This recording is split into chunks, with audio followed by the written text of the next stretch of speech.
सबैजनामा मेरो नमस्कार। म मौचारी गाउँपालिका वार्ड नम्बर 1 सुनखरा गाउँको सुनिल पाण्डे।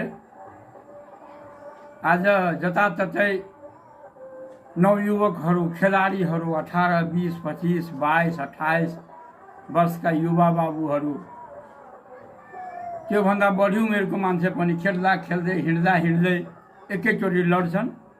लड्ने बित्तिकै हार्ट एट्याक भएको हुन्छ, मृत्यु भइहाल्छ। त्यसको मेन कारण हो तपाईको यो कोभिड-19 को डबल डोज, ट्रिपल डोज।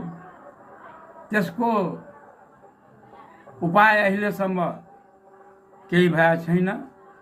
त्यो हेर्दा हेर्दै त्यो कम्पनीहरूले जिम्मेवारी लिइराखेको छैन कि मेरो भ्याक्सिनले भएको छ, यो कोभिड भ्याक्सिनको असर हो, आफ्नो ज्यान जोगाइरहेछ। त्यसपछि तपाईको अहिले भर्खरैको घटना हो, लखनऊमा पनि ब्याडमिन्टन खेल्ने खेलाडी खेल्दा खेल्दै लड्यो, अन्त भयो। त्यो कोभिडको 23 जुलाईको green gold the Neem pharmacy, यो नामलाई ध्यान पार्नुहोस्, लेख्नुहुन्छ भने लेख्दै जानुहोस्। 23 जुलाईको किताब निष्कासित भएको, त्यसको नाम छ green gold the Neem pharmacy किताब निकासी भएको छ। त्यसको 263 र 264 पेजमा यसको सबै वर्णन दिएको छ, कसरी त्यसको उपचार हुन्छ। त्यसमा तपाईको सबैभन्दा राम्रो रुख यो पृथ्वीको जडीबुटीमा नीमको पेड आएको छ।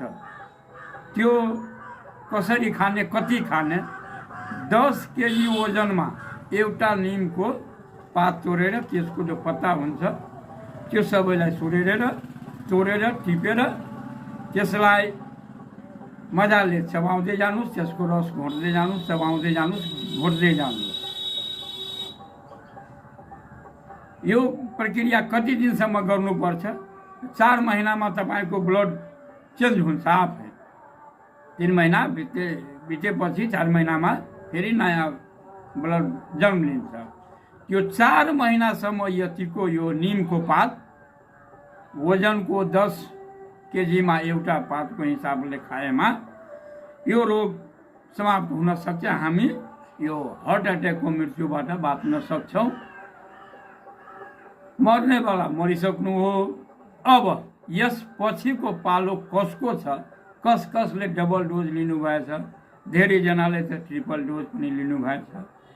त्यो कोभिड भ्याक्सिनको त्यो डोज लिने